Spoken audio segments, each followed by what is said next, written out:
Welcome, everyone. Today's speaker is Professor Rebecca Karl, a professor of history at New York University.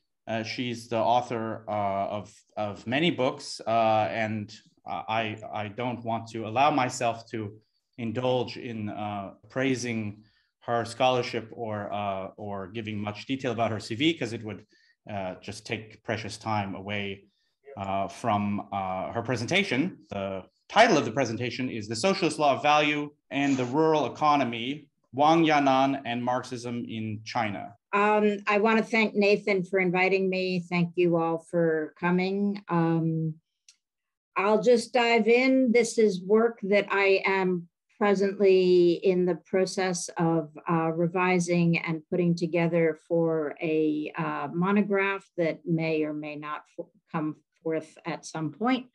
But the set of issues that today I'm going to talk about is to try to think about what is a socialist economics, or rather, how we can think the economic under socialism. How can it be constituted as a topos and an object of study? Now, if the question is asked merely as a problem of rapid growth and industrial modernization, as a question of strategies for achieving certain predetermined goals that can be counted and accounted, then of course the question of socialist economics, or the economic under socialism, is doomed to being an abortive historical problem, always falling short in relation to capitalist economics. That is, socialist economics is a serious problem in the fields of socialism, anti-capitalism, and the economic, anti-disciplinary, can only be constituted as a problematic if we take seriously the fact that socialism is not capitalism manqué, and yet that it is also potentially trapped in analytic categories and historical contexts that somehow never could or did free themselves from their origins in classical and neoclassical economics. In this sense, socialist economics is an abstract question. How can it be philosophically constituted as something other than the particular economic strategies pursued by socialist countries, such as China's? Is also a very concrete question. What practices helped constitute the economic in some historically existing version of socialism, such as China's in the 1950s? To approach this question, one of the main problems I think that needs to be posed and considered has to be, what is the new socialist person, the 社会主义新人, if she is not the capitalist, classical and neoclassically posited economic person, the 经济人, who is naturalized in most social and political economic theory from the late 18th century onwards. The question of socialist personhood clarifies that the economic can never merely be a question of economics, but rather, and obviously, it must be a question of sociality, history, and of culture. Wang Yanan, the economic philosopher and translator of Marx, wrestled with this and similar questions, either directly or indirectly, from the late 1930s through the late 1950s. For him, the question of the economic in its abstract and concrete social relation to personhood was a philosophical and thus a historical and practical question. In its most concrete and yet also most abstract guise, Wang wrote many times in the 1930s and 40s on the problematization of economic person, often by critically attacking Werner Sombart's assertion that capitalists are the masterful creators of social life and thus the ideal personification of personhood in general.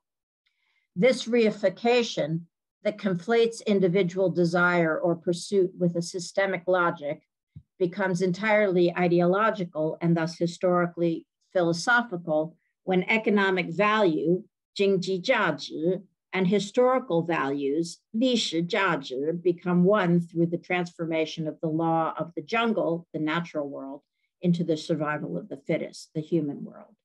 As Wang repeatedly said, this is just bad history. Most important for the present purpose, as Wang sees it, the problem of value and values conflation becomes a key mechanism through which systemic logics are ideologically instantiated and materially substantiated through the narratively imputed individual hero of history.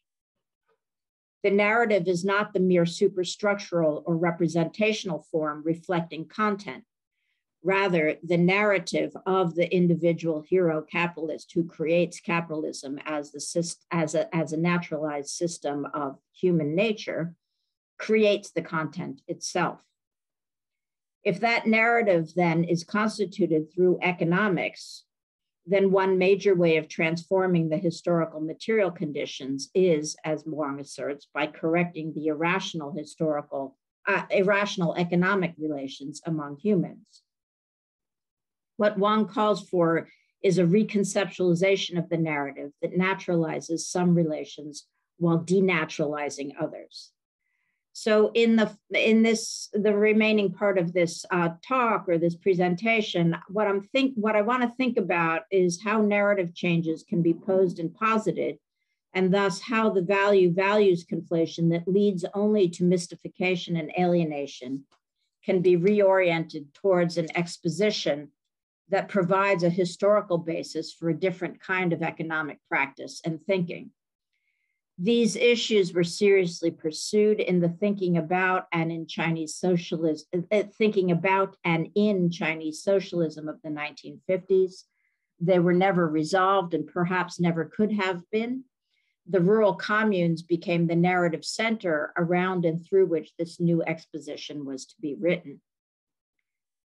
So just to go back briefly before I go to the 1950s, in the early 1920s, in the context of the socialist calculation debate in Europe, Ludwig von Mises, an anti-socialist and fervently anti-communist theorist of what came to be known as the Austrian School of Economics, declared that under socialism, and he was pointing here, of course, to the Soviet socialism then in formation, quote, there would be no means of determining what was rational, and hence it is obvious that production could never be directed by economic consideration, unquote. For von Mises and his partner in debate, Friedrich Hayek, this was a fatal flaw that doomed socialism not only to irrationality, but to impossibility. Working on the conceptual premise that the only mission of economics was the rationalization of production and consumption and circulation, socialism appeared to von Mises and to Hayek as an irrational rendering of social life that attempted to escape the unwavering laws of human nature. It's against this kind of imputed immutability that China's socialist economics was posed, particularly in the articulation of Wang Yanan, who had been a lifelong critic of the Austrians. And I've written in my 2017 book, Magic of Concepts, I've written extensively about Wang Yanan's critique of the Austrian school in the 1930s and 40s. In any case, in China in the 1950s, for Mao Zedong and the Maoist faction of the Communist Party, the problem of conceptualizing and realizing socialism was never merely a problem of economic considerations, even though the original 5-year plan of the PRC conformed to the Stalinist urban first heavy industrialization policies that are most associated with the very socialist economism that became characteristic of Soviet competition with the capitalist world through the 30s, 40s, and 50s. Yet by 1956 and 57 in China, at the end of the first 5-year plan, a period of summing up experiences and learning from past mistakes ensued. In this process, not only were the economic achievements of the first 5 years of socialism in China tallied up, but even more consequentially, the very purpose of socialism, its social revolutionary goals, was raised and redebated in light of the ways China's economic achievements had fallen short of socialist ideals understood in non-economistic fashion.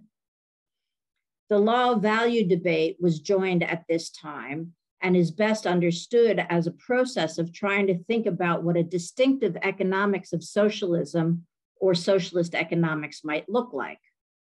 Certain participants in the debate took seriously the proposition that in socialism, the economic cannot be analytically or otherwise separated from the totality of life itself. And through the debate, they attempted to think about ways to subordinate economic practice to that totality.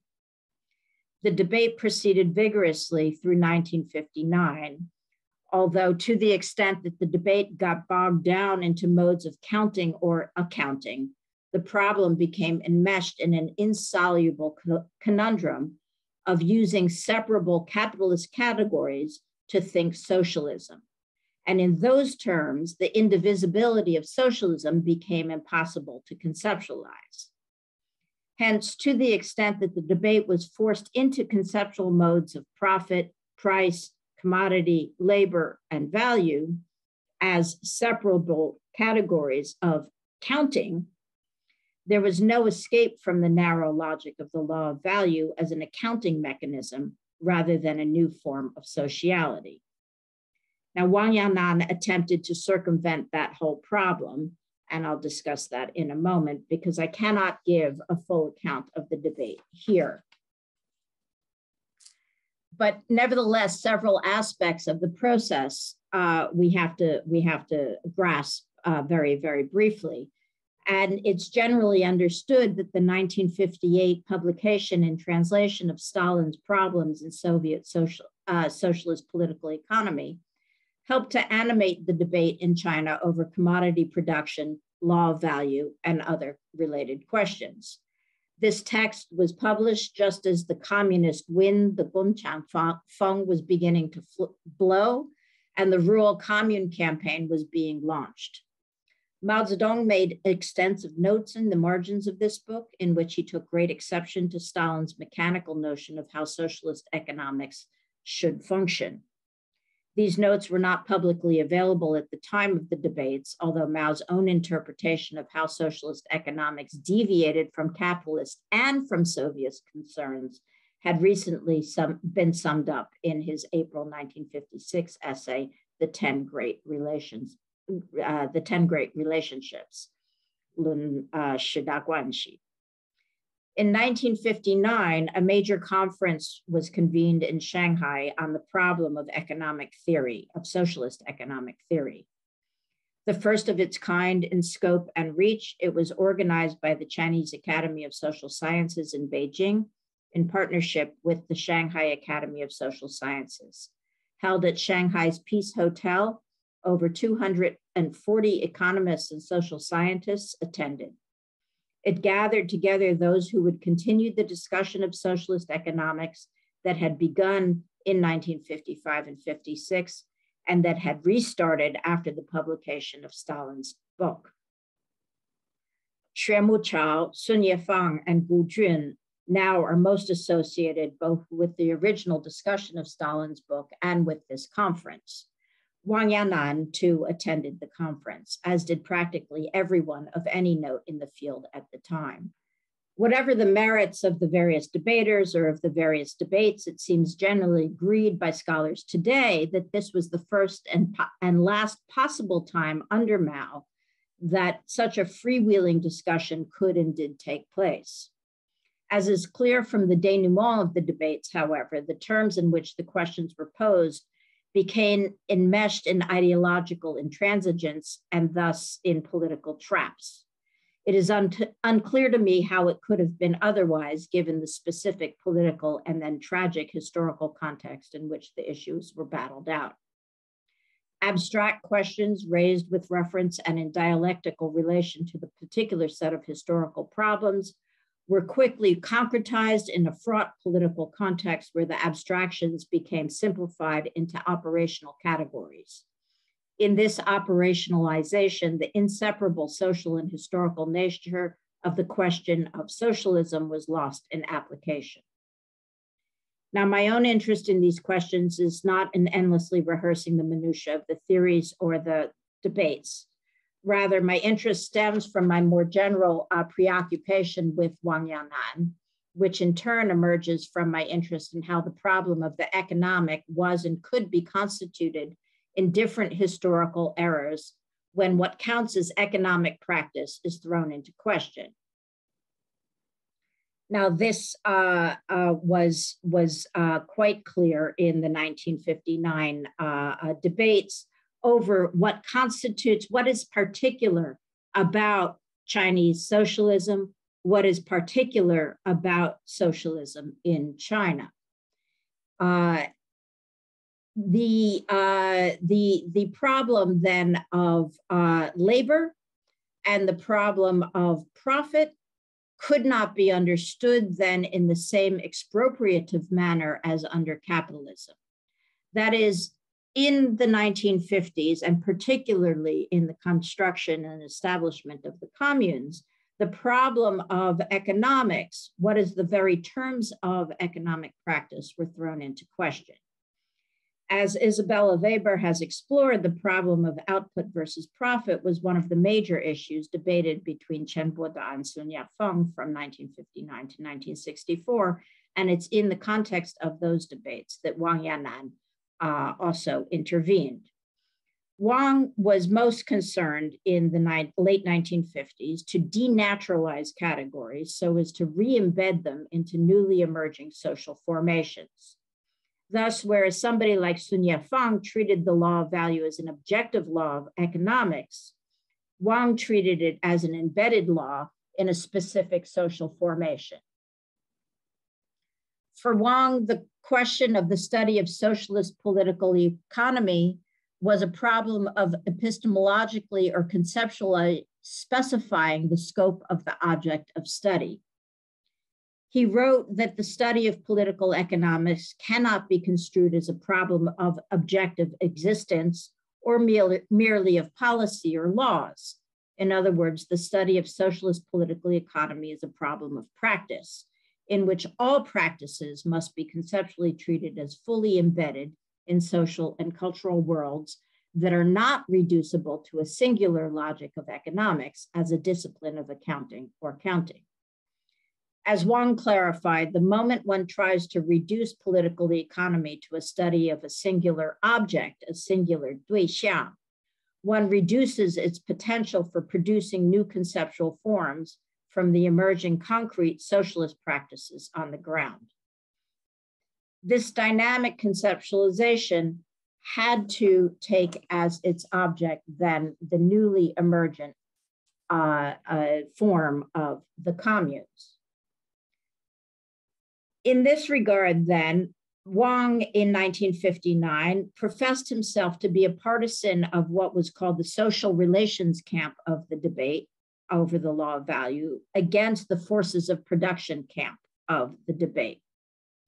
For him, and from the perspective of this social relations camp, the problem of socialist economics could not merely be about which categories, laws, and structures could be enumerated as externalities to practice, but how categories of economic life were being created in socially transformed relations of production as internalities to social practice itself. That is, he was concerned with how practices of economic life contributed to the establishment of a new social formation altogether, that is, the rural communes, and how from within this evolving new social formation, new categories, new usages, and new relations would and could be elaborated. In a piece he wrote in January 1959 for the People's Daily, for the Realignment, about the advent of rural communes, Wang noted that in the light of this new social formation, the expressive form and functional scope of hitherto existing economic laws had to be rethought. In this rethinking, one of the most important questions revolved around the relation of product, 产品, to commodity, 商品. That is, the question was, if what was now produced in the communes should be properly understood as product and not commodity, or whether the product and commodity should be understood in some internally or externally related connection. Of course, the nature of the commodity economy was the major question raised by the rural commune form. It was on that issue the whole law of value debate hung. Nevertheless, Wang's position here is unique. As he articulates, the question could not be exclusively about circulation and price, that is, how value is realized either in circulation and exchange or in relation to price, unless one wished merely to return to the problem of capitalist economics. Hence, it is the conditions under which product, chanpin, is produced and allocated that has to become a question of and internal to the social relations of production, primarily, while the question of circulation and exchange is external and only secondary. In other words, it functions only with relation to its positional subordination in the new social formation. In this theoretical and material context, the problem of whether China's economy was socialist in a national sense necessarily intruded as an important consideration. Wang wrote, quote, "The reason the commodified product remains necessary is because, to a large extent, we still require the law of value to play a positive role in stimulating production and enhancing the social forces of production. To the extent that, unquote, to the extent then that China's socialist economy was unevenly national, or to put it differently, to the extent that the national economy and the socialist economy were not yet temporally or spatially aligned, you had a mix of various kinds of economies at the time, and the socialist, the most advanced form of the socialist economy then was the rural commune. The law of value was required for the regulation of the productive and allocative relations between the uneven sectors, and for the positive stimulation of sectors not yet producing and yet still stuck in producing, not yet producing products, and yet still stuck in producing commodities. In other words, the production of commodities is the backward form, and the producing of product of chanping is the more advanced or socialist form.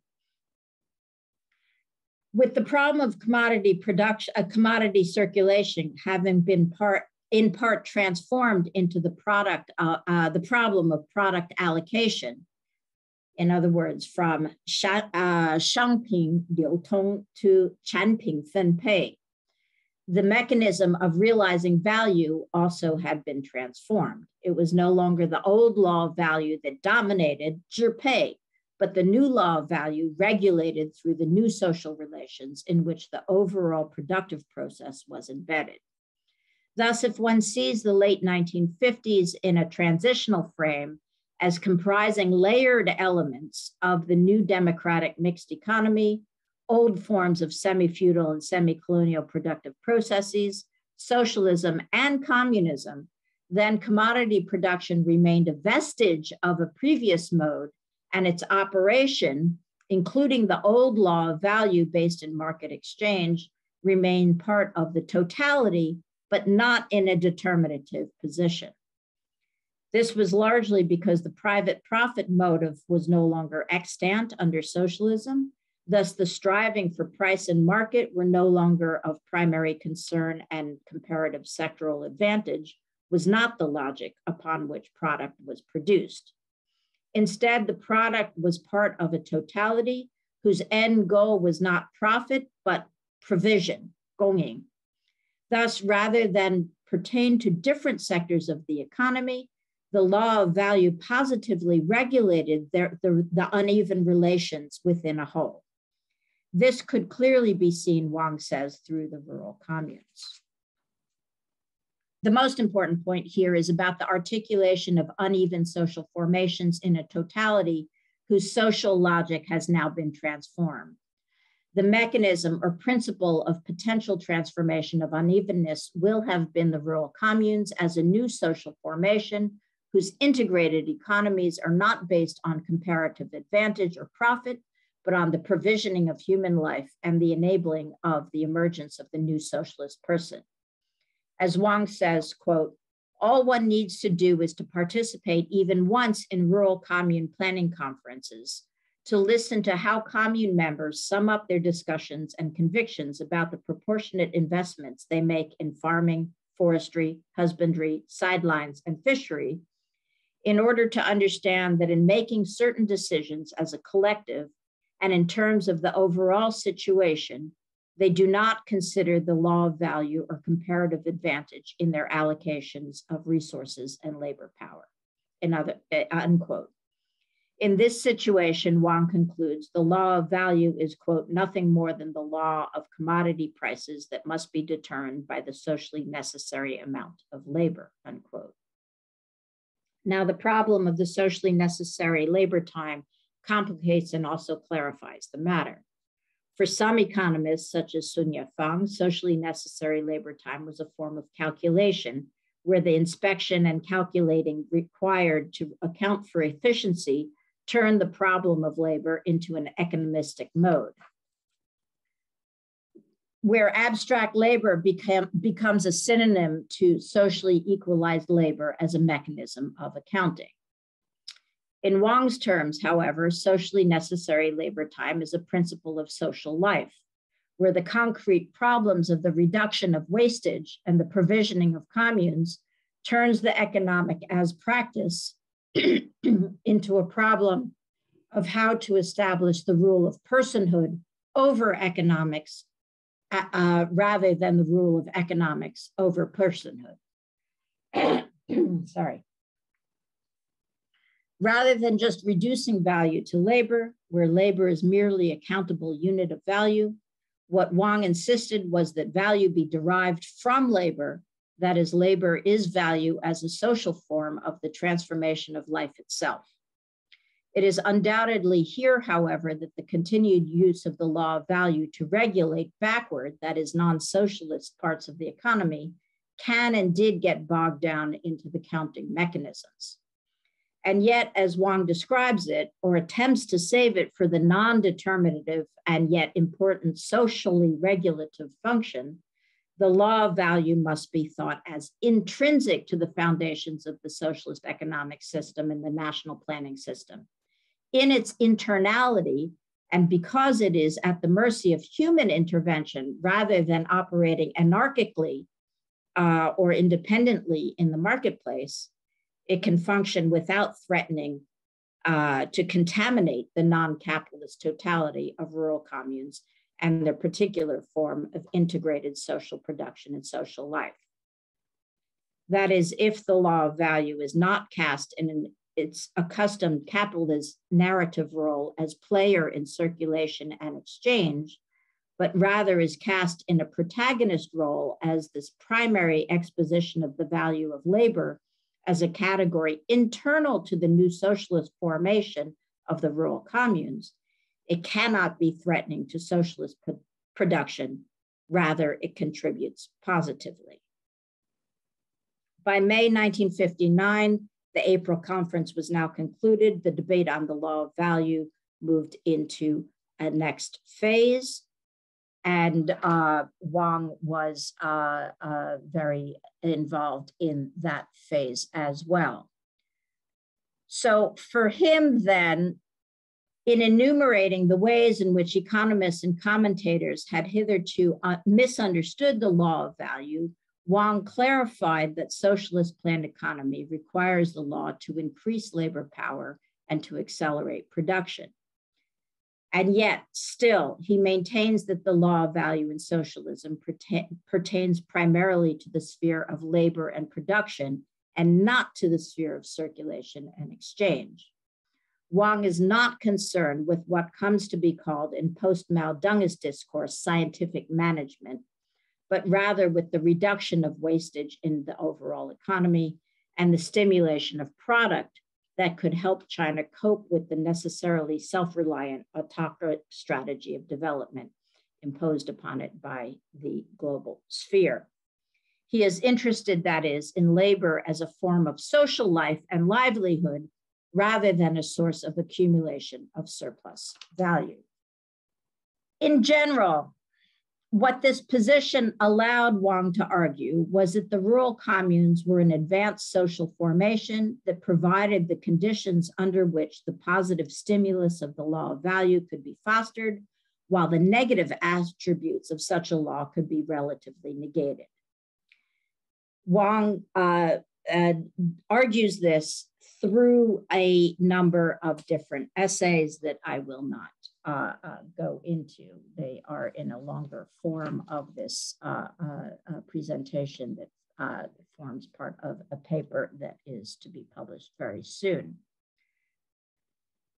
So what he argues, and here I want to note, of course, what lies in the background of the failure of all of this to actually grab hold of anything is the fundamental crash and crisis that happens in the Great Leap Forward, and that informs the famine and the deaths of millions and millions and millions of Chinese peasants and people. So I don't know, I cannot determine from the reading of anything that I have seen whether Wang is aware in 1959 of this looming crisis.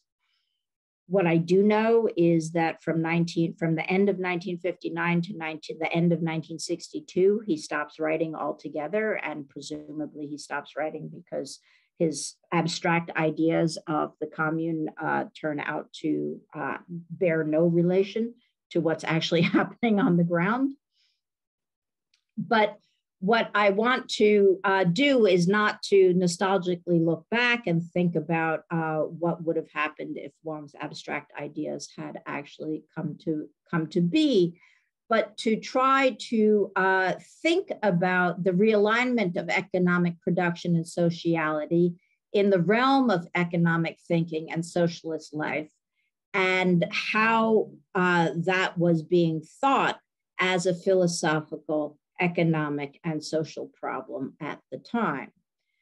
And of course, one of the major problems was, I mean, aside from the looming famine and all the rest, which was, of course, a tragic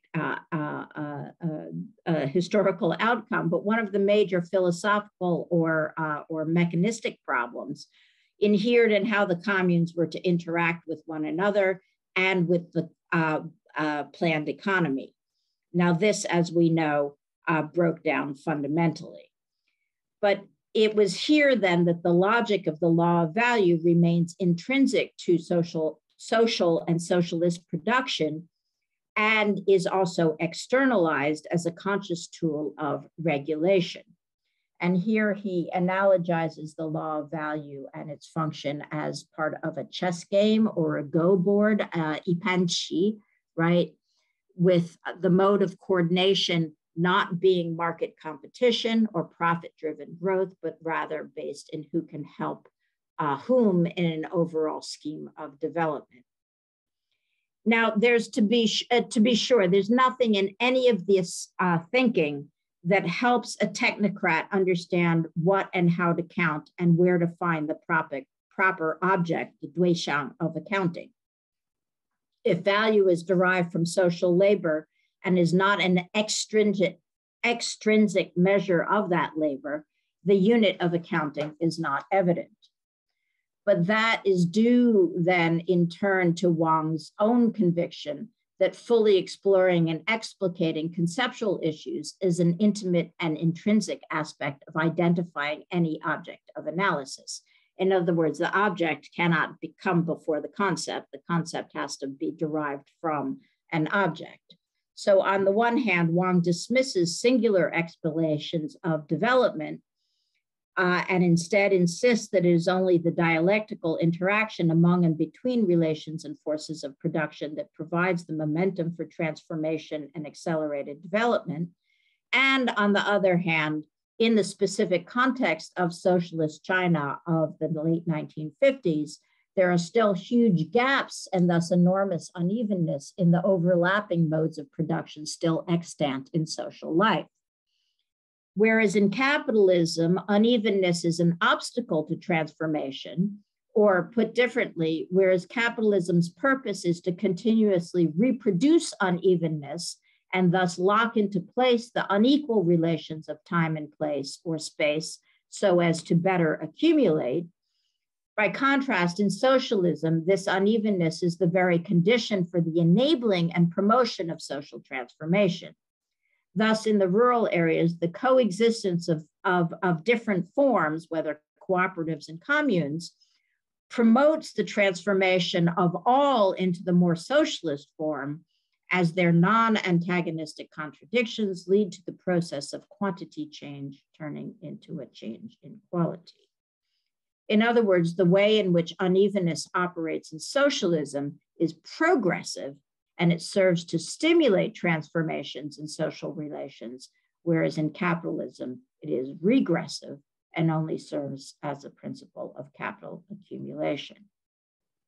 And so for Wang, it's the emerging rural communes that provide the socially transformative principle upon which socialism as a generalized form of human life and personhood will have been articulated. Meanwhile, it is the law of value as embedded in the emerging socialist forms that allows and forces different levels of formations to interact in a totality whose logic is no longer the production of capitalist profit, but rather the promotion of socialist provision. Now, as I said, we all know the consequences of the Great Leap Forward and the enormous suffering that that entailed. The fact of the famine, of course, precluded the subsequent revisiting of any serious further consideration of socialist economics as a form of non-economistic social practice, rooted in provision rather than profit, in socially transformed relations of production, rather than in the primacy of the forces of production. By the 1980s, when the debate over the law of value was rejoined in the context of post-Mao reforms, the logic of the party and of social practice already had been transformed. The return in the early 80s of such economistic thinkers as Xue Muchao and Sun Yat-fang and Gu Jun, among others, can be considered good indicators that economics as a science of capitalism was poised for a comeback. The whole question of socialist personhood was thoroughly mutated into the demand that everyone perfectly embody economic personhood, thus short-circuiting alternatives to economistic and productivistic social logics and social processes. So saying is not meant as a nostalgic reach for a lost past that could have been different. It is merely to indicate that the extended decade of the 1950s debates about socialism were perhaps some of the most consequential theoretical and practical discussions there could have been on the potential of a socialist economics or an economics of socialism. Revisiting those debates is meaningful for understanding what at that time was perceived to be in the realm of the possible and how fully the reality fell short. And I think I'll end there. Thank you very much for this extremely interesting and rich talk. So value is socially necessary abstract labor time, and then I'm interested in the abstract there, where in in the first chapters of Capital, Marx talks about the kind of the relationship between concrete labor and abstract labor, which I understand as coming into being through competition in the commodity and labor market, and the sort of the transformation, if you like, of concrete labor into abstract labor.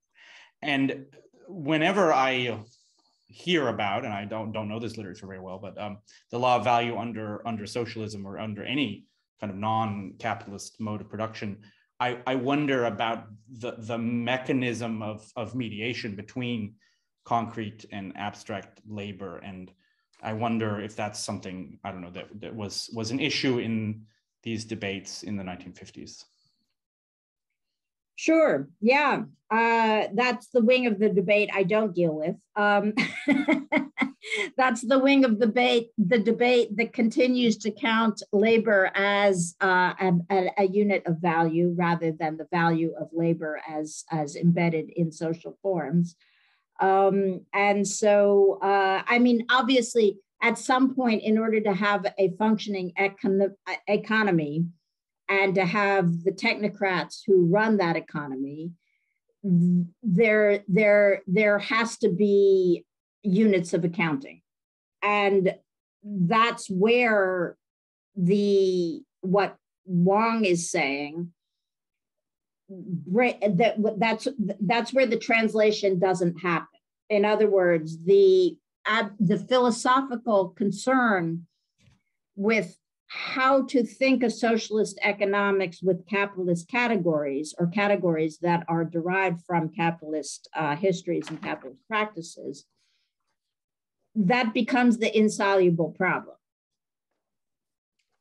Because if one is going to continue to operate in a neoclassical, classical, or neoclassical economic categorical universe, it is very hard to break free of precisely these kinds of mechanistic questions that require one to count, account, mediate, and so on. And so what he's trying to do, what Wang is trying to do, is think about how under the problem of socialist labor as provisioning, rather than as the extraction of surplus value, how the provisioning, gonging, is going to realign concrete and abstract labor. In other words, there is no longer a gap. There's no longer that difference between concrete and abstract labor. If one thinks labor as the value of creating livelihood and creating personhood, rather than personhood creating value. So that's the best I can do there, because, but people like Sun Yat-fang, Xue Muchao, Gu Jun, and many, many others. I mean, I have a huge tome of these 240 economists and social scientists who arrived at the Peace Hotel at the Heping Fandian in Shanghai in 1959 to debate out these questions. And there, a full 235 of them are trapped in precisely going round and round in these circles, and 5 of them are trying to think something else, okay? So that in reading through, and they're vigorous debates, it's not like everybody who's thinking the same set of problems is thinking the same thing. I mean, Sun Yat-fang comes out on the very wrong end of this, I mean, politically wrong end of this at that time, although he comes out on the politically correct end of it in the 1980s. When this gets rethought. But yeah, these are Wang Yanan was a translator of Marx, Capital 1, 2, and 3, so is intimately familiar with Marx's discussion of these things, and what he's trying to do is think his way out of the capitalist traps. He doesn't succeed in, I think that he's provocative for that reason, and the reason I'm interested in him is because he refuses to subordinate his philosophical thinking to party dictates. But by the same token, it's not practiced economy. It's not practical. Last night I was reading the Poverty of Philosophy, and Engels has a nice introduction where he's complaining about Rodbertus, and Rodbertus is doing this apparently, trying to come up with socialist economics using bourgeois, political economy categories by basically saying we should try and find a way to make the law of value work without exploitation. Yeah, and what was funny to me was it seemed actually a lot like sort of Austrian style critiques of socialist planning, where Engels says, if you try and do that, then everything will have to go, because you lose the market as the mediation between concrete and abstract value, you'll have to do it through sort of central planning by the state, and that will interfere with people's freedom and will lead to, shortages. And I was amazed, like, oh, this is Engels talking, right? And it sounds to me like that's maybe not in those concrete terms, but that's sort of you and Engels and Wang Yanan are maybe all saying that the trouble is, once you have a revolution, you need to stop trying to use capitalist economic categories in your analysis of what you're trying to do in socialism. Well, Well, I mean, Wang was, as I tried to indicate in my discussion, I mean, he's very clear that China presents not a full, the national economy of China is not even, it's not evenly a socialist. It is very unevenly socialist, in fact. And it could very well be that way for a very long time. And therefore, one has to use different conceptual categories for different kinds of things. But if one is reaching for socialism and not reaching for capitalism, then one has to reach for philosophical and conceptual formulations that don't merely repeat capitalist desires and capitalist narratives. And so he's not saying that, all of a sudden, 10 years after the revolution, China should be fully socialist and everything should be abolished. He's not saying that at all. He's trying to rethink what as we know, unevenness in Marx or as a problem of capitalist development is the premise upon which capitalism works, right? Is the creation of unevenness so as to be to further accumulate. People like David Harvey and so on have discussed this as a spatial fix, whether one believes it's a spatial fix or some other, the Rosa Luxemburg crisis of over accumulation, whatever it is, right? There colonialism as, whatever.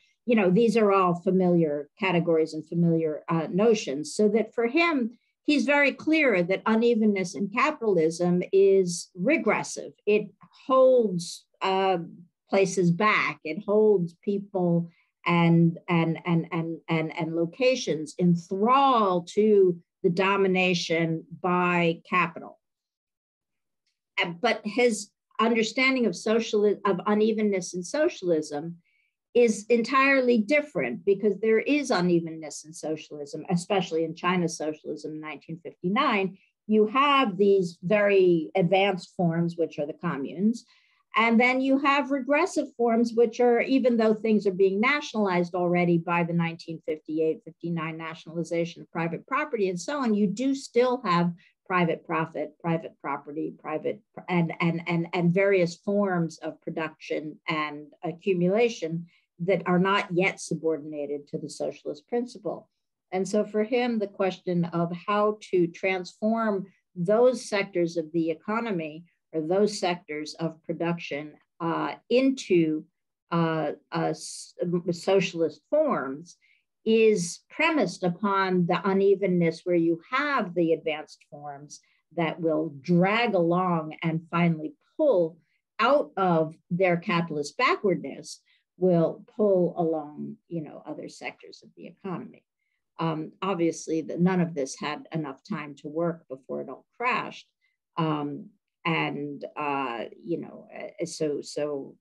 It's not clear that there was an answer at that time or at any time to this question. It's just that he was not a fan, as Mao was not a fan of the anarchic marketplace as being the mediator of economic life. So Mao in 1959 makes very clear that the market has to be under the command, under politics and command, right? To use a phrase.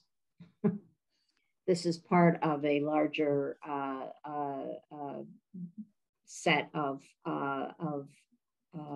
writings that I've been doing on Wang Yanan and these critical moments, 1930s, 1940s, and 1950s, when the problem of the economic had to be rethought. So the 1930s in the context of the global depression, the 1940s in the context of total war, and the 1950s in the context of the transition to socialism. At each point, what constitutes economics, not as a disciplinary practice, but as a social practice, had to and was rethought very fundamentally. And so at each point, there were huge debates that Wang Yanan was central to in many ways. So I've been trying to think through this periodicity of debate from and of course the Logic of Concepts, which I published in 2017, deals with the 1930s, 40s, 1980s, 90s comparison. So I thought I would go back and do a more embedded 30s, 40s, and 50s consideration, which is what this is part of. Something that I think is really one of the most elegant features of Capital as a book, across the 3 volumes, is that he starts with his own presentation of, this is how I think the capitalist system works. And then through a very elegant progression, you see how the bourgeois understanding emerges out of that. Yeah, so it's a nice sort of historical materialist understanding of bourgeois ideology, and in particular the Trinity factors of production form, right? But the marginal revolution hadn't happened yet, and then I think most Marxists I run across just see the marginal revolution as kind of basically the Second International was getting powerful and scary, so they had to do some really kind of I don't know, say coarse apologetics and get rid of value from their economics, and that doesn't, to me, that doesn't seem like a very good account. Like there should be a way of sort of keeping with Marx's project of saying like why marginal utility is a sort of necessary development of bourgeois ideology, yeah. And I'm just wonder in his engagement with the popularity of marginal utility types in China, did Wang Yanan having an account of why this is happening? Well, I mean, his account of why it's happening in China is a non-account. It's really just these are comprador disciples of shitty economics from elsewhere, and they're just ideologically bulldozed into this because it seems closest to the common sense. So that his dismissal of its adoption in China is very, very is very offhand, and I mean he doesn't minimize what a grip it has, but he does minimize what he doesn't think about it in terms of a narrative of why this at this point.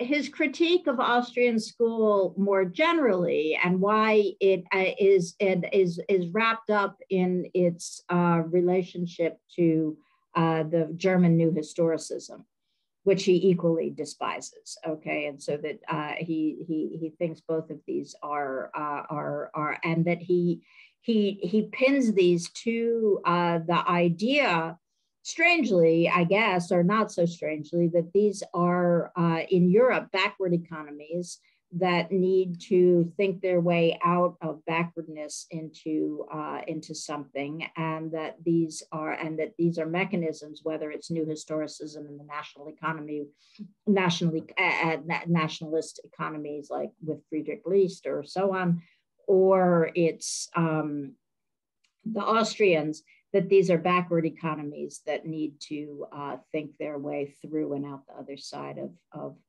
their backwardness.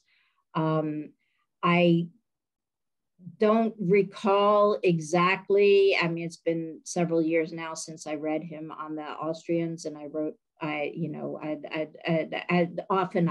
given talks about the magic of concepts in various places, and people ask me specifics about the Austrian school. I said, everything I know about the Austrian school is in that chapter. I don't independently study the Austrian School of Economics, so that, I'm not an economist and I don't independently study it. But the problem of the Austrian school for Wang is that it conforms to a certain kind of in a so-called backward economy, where you don't have the mechanisms of imperialism or of imperial control and of colonialism, or those are not the major mechanisms through which capitalism has advanced. What you have are individual heroes who can go forth and fulfill their desires, and so that it comes out of a national backwardness. Yes, of course, that failed miserably, and yes, and as I said, Wang's and everybody, Sun Yat-sen and Xue Muqiao and so on, all of them go silent from the end of 59 until 62, 63. And so one has to take this silence as either having been politically silenced or just being horrified at what's going on and therefore having very little to say about it in the terms that are discussed. By the time you get back from the disaster, by the time people start re-engaging the question of economics, you're into what the historian Morris Meisner has talked about as being the Thermidorian reaction to the Great Leap. In other words, the return to certain kinds of private profit and so on. And those are re-theorized. And so the commune, yes, the commune is heavily theorized through the 1960s and certainly through the Cultural Revolution until its disbanding in the 1970s, the late 70s and so on. The communes then become re-theorized as failures, as abject and absolute failures, no matter whether they actually had some efficacy or not. They are abandoned, of course, as a social form. So yeah, sure, Chinese economists have taken up the commune form repeatedly, specifically most recently in the debates, Wen Tiejun and his debates over rural reconstruction and so on have revisited the communes as social forms. So sure, yeah, there's a ton of economic work from economists on that, for sure.